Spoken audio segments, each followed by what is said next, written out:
After years of being criticised for failing to protect civilians, UN troops in the war-torn Democratic Republic of Congo are now being allowed to go on the offensive. Led by a former Brazilian commando, the Forces Intervention Brigade has already helped the government defeat M23 rebels. Now they're targeting other armed militias. But can they really bring peace to this troubled country?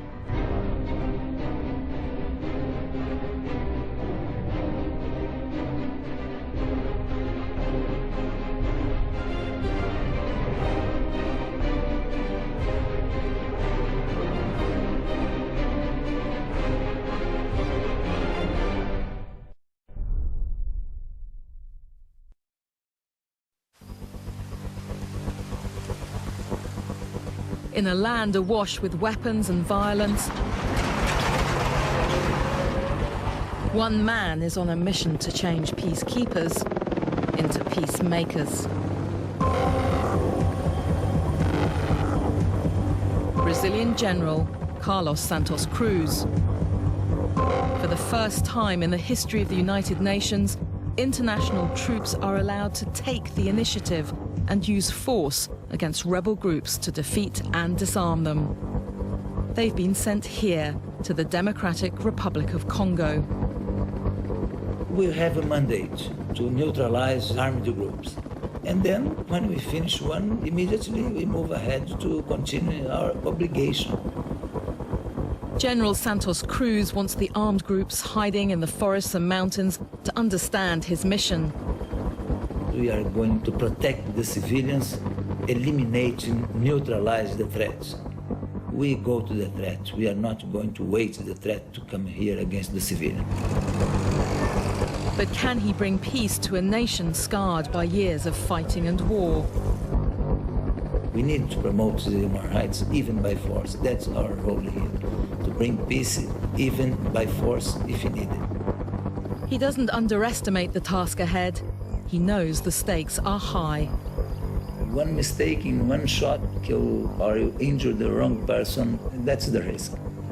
The success to this disaster, you have a very thin line.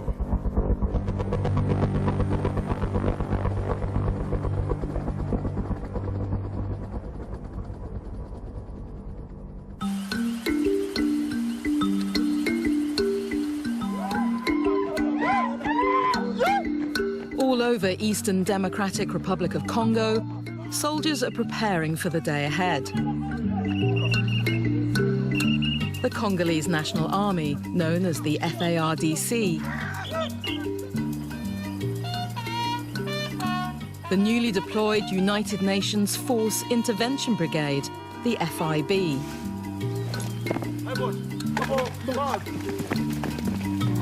And General Carlos Santos Cruz, a 62-year-old commando from Brazil. He's the current force commander for the United Nations mission in Congo, MONUSCO, in charge of over 20,000 troops from 50 different nations. He's a really tough man. That's great. I'm lucky he's double of my age. Eastern Congo has been engulfed in violence for nearly 2 decades, and the civilian population has borne the brunt of it. It's estimated that nearly 6 million people have died, and many hundreds of thousands have been wounded or raped. In March last year, the UN Security Council, after years of ineffective peacekeeping operations, decided to give UN forces in Congo a mandate to go on the offensive. As the man put in charge, General Santos Cruz was handed his toughest ever assignment. The dimension of the human catastrophe we have here, the level of violence, we have millions of civilians dead in consequence of the conflict in the last years, more than all the conflicts in the world. Our challenge is to bring peace and to protect this population from the daily violence we have here.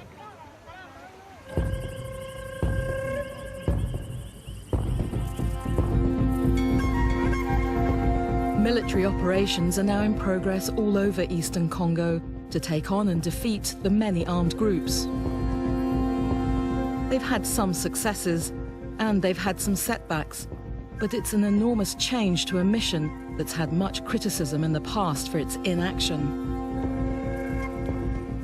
The UN came in DRC in 1999, but within more than a decade, there was no change.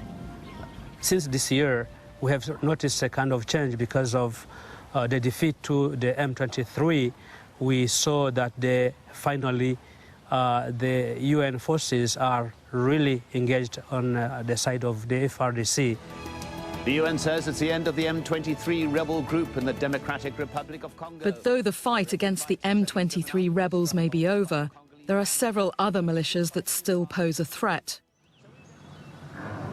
At the UN headquarters in Goma, the regional capital, General Santos Cruz is keen to get this across to his commanders as they regroup before the next stage of their operation.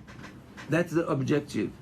Return to the base, to make our troops much more operational, to advise the commanders with the operational issues, and to trying to have much more coordination with FARDC and PNC. We are not going to be limited to the classic problems we face normally. We are going to face all the problems without restriction.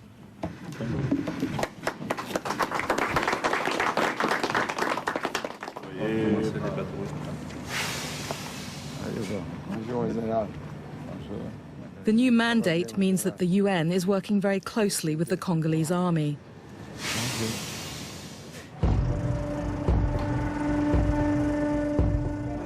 This is that army, the FARDC, and on the morning we caught up with them, they were about to head into battle. Rendez-vous sur le terrain. Force de frappe commando. The operation was being led by one of the Congolese army's rising stars, Colonel Mamadou Ndela, credited with a leading role in the defeat of the M23 last November. Nous vivons ensemble, nous mourons ensemble. Ensemble, Congo est un pays nabiso. Alors, c'était Congo. Congo est un pays nabiso. Tous les rébellions à Nord Kivu, toko beta pour la population nabiso à Congo est la kimia ba mama babanda. Trafic réglementaire. Rendez-vous sur le terrain. Tout à coup faju à inti yetu. But as the vodka bottle suggested, the operation they were about to launch was deadly serious. A few days later, their commander, Colonel Mamadou Ndela, was killed in an ambush with 3 other soldiers when his vehicle came under rocket attack. Another casualty in Congo's long war. In the past, Congolese troops like these have been accused of committing human rights abuses against civilians. Yet with UN support during the recent defeat of the M23 rebels, they've cleaned up their act. I saw the FARDC permanently taking action, fighting against M23 for 5 months in a row. And then it's visible, very visible, the improvement. We have very clear position on the human rights violations. We do not accept it's one conditionality to have the support from MONUSCO. These are the men that give his words some weight. The new Intervention Brigade, voted into being by the UN Security Council last March. It's made up of 3,000 troops from South Africa, Tanzania and Malawi, with a mandate to neutralize and disarm the various armed groups. Okay, morning, gentlemen. Welcome to the Kibirizi patrol briefing. We'll be leaving this base anytime from now for Kibirizi, where we'll be doing our reconnaissance. This morning, Lieutenant Mataweri from Malawi is reminding his men of their rules of engagement. If we get fired upon. Riflemen will return fire if one of our vehicles gets hit by, for example, RPG.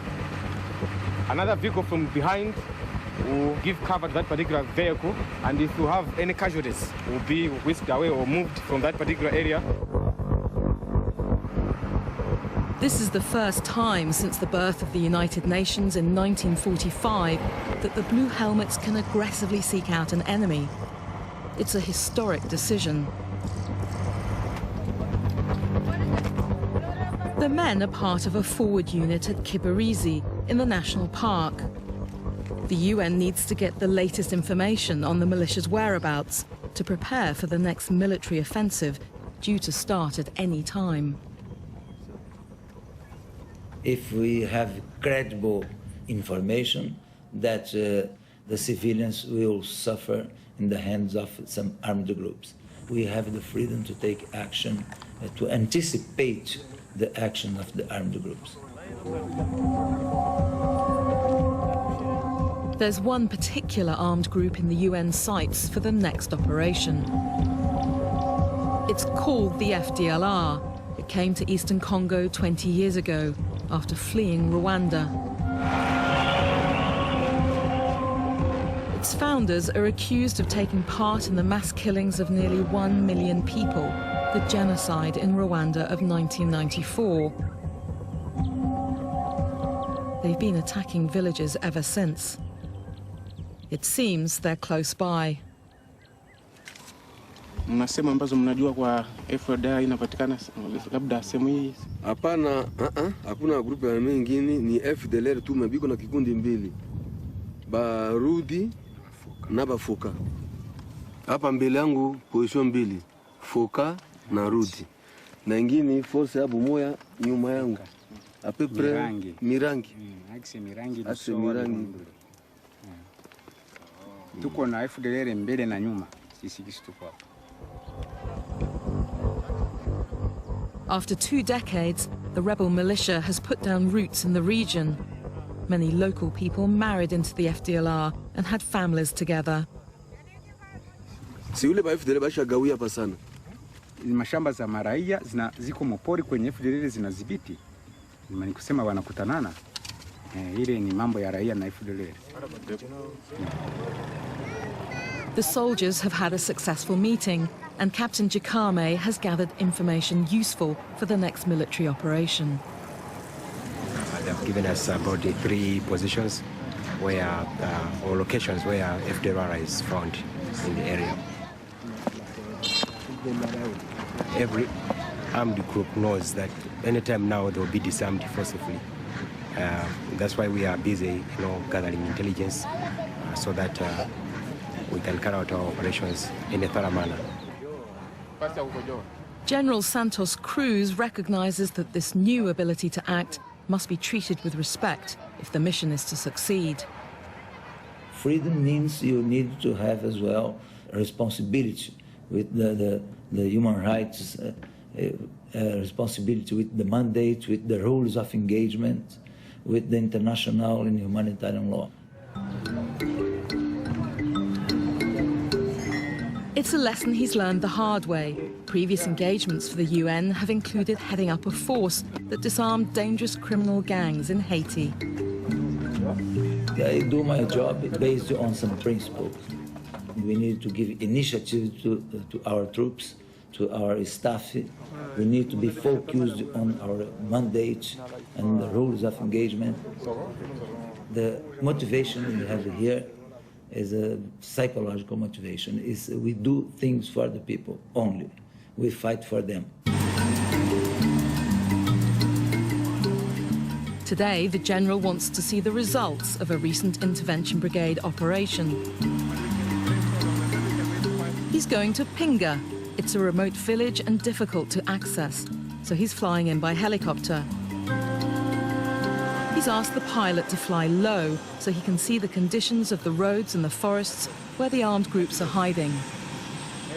Recently, 3 days ago, is one route that was released from armed groups, the presence of the armed groups. And then we are going to observe the movement of the population along the roads, and we go to land in Pinga.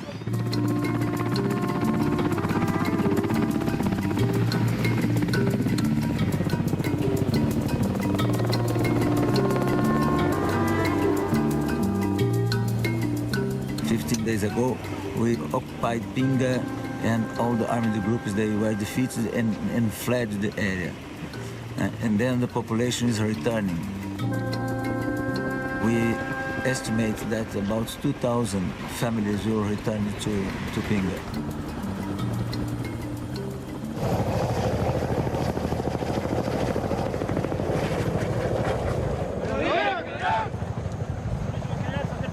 First stop is a base manned by Uruguayan soldiers, fellow South Americans.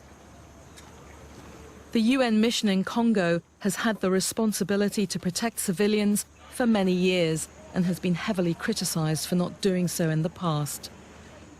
As survivors of atrocities in Pinga can testify. This woman, Aline, witnessed the leader of the militia group Mai Mai Cheka murder her husband in the most brutal way. Sa Cheka alifika pale na wasodaki akakamata wanangu akamsalimu kamataka pale akamkata kichwa. Sababu kataka ile kichwa kakamata mkuki akaingiza ile kichwa choba kaenda wasodaki wakaenda na ile kichwa biko natembea nayo ile sodama alikuwa mbele na kamata ile mkuki biko naenda na biko natembea na siwasha tufunga kamba nyuma. Kichwa wakafaa siku mbili wiko nakitembeza mugini yote.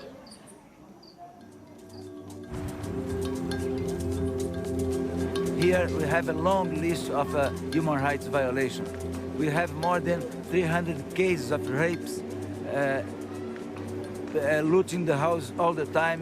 The population, 50% of the population abandoned the houses. At the hospital, Kabuya is recovering from being raped. She also witnessed the atrocities of Cheka and his men. Wanaenda mukazi, sasa wanaenda kule muvita kule, wataleta vichwa watu wanaitia hivi komiti hivi. Ndio watu wanashangaa vichwa vya watu hivi kuhimiti wanaingiza muti humu hivi. Kisha ndio wanaenda wanavibeba hivi. Wakati watafika pale mubazi ya Monique pale, asemu kamate nyenjo mnakula nyama wanatupia vile ile vichwa. While the UN soldiers did not intervene to stop the rape and murder of civilians, they did at least provide a refuge for people. MONUSCO ilisaidia watu mingi. Ilikuwa tu ni kusikia risasi la kwanza. Mbio watu yote. Wote na wanaishia mule Monique tu wanajificha mule. Tulikuwa mule walikuwa natusaidia. Sasa vita napigana tunakosa na wakati ya kutoka nje, wanatupatia walikuwa natusaidia hata na chakula. But why didn't the UN do more to protect them? I never tried to understand how UN worked before my arrival here. That for me it was not relevant. Since the moment I came here, I'm very focused on the problems I have in front of me and not what happened before. We are very happy to see along the roads, even in this rainy season, people returning to the houses you see abandoned for so long time.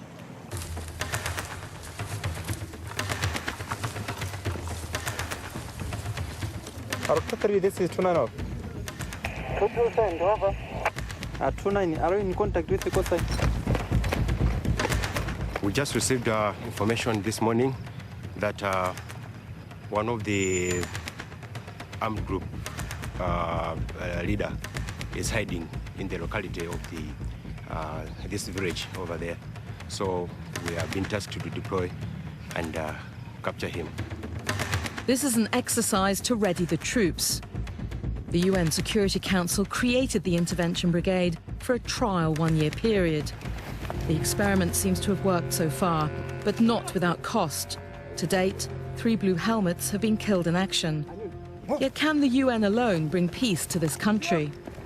We need to have much more like the presence of the state.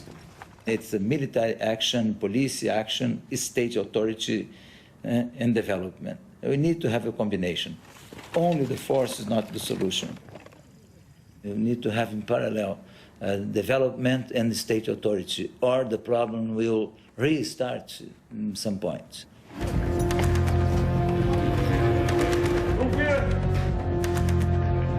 It's still a beginning. That's why we think that the government of DRC should also snatch this opportunity now to train their troops and try to build its security sector so that this can be a lasting solution. Otherwise, it will be the same situation after 3 years, 4 years, 5 years after the FIB or MONUSCO has gone.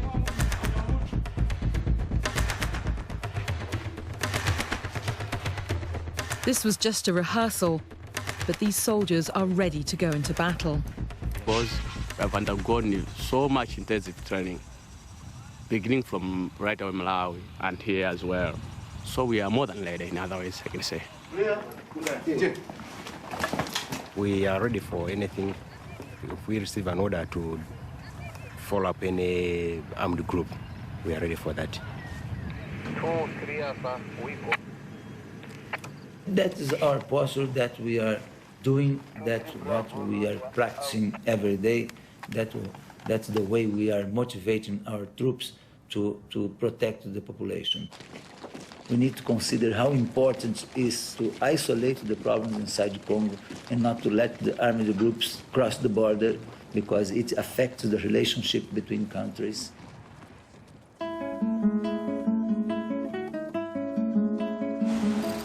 In this part of eastern Congo, there are still thought to be 30 or more militia groups, some of them from neighbouring Rwanda and Uganda, who terrorise the local population.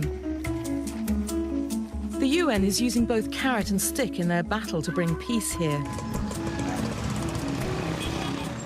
Before the FIB started fighting, they spent about 2 months calling for rebels to come and to surrender. And they made a campaign of calling all these rebels to surrender, and so this they can avoid the worst.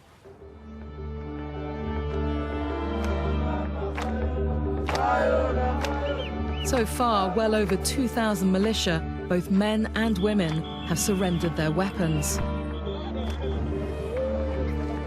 They're now living in a makeshift camp on the shores of Lake Kivu. The process is known as DDR. Disarmament, demobilization, and reintegration. There are 2 options for the ex-combatants.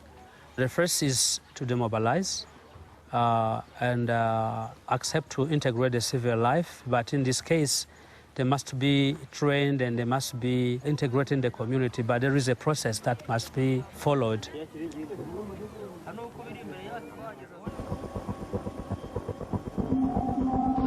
Back in his helicopter, General Santos Cruz is keeping a close eye on what happens next. And he's called up the latest technology to help him. For the first time, the peacekeepers here are deploying unarmed surveillance drones to monitor rebel activity near the borders with Rwanda and Uganda. It's another sign that the UN is taking its role here seriously. But already halfway through his own 1-year appointment, the general knows that whatever progress towards peace his forces made, those gains are still very precarious.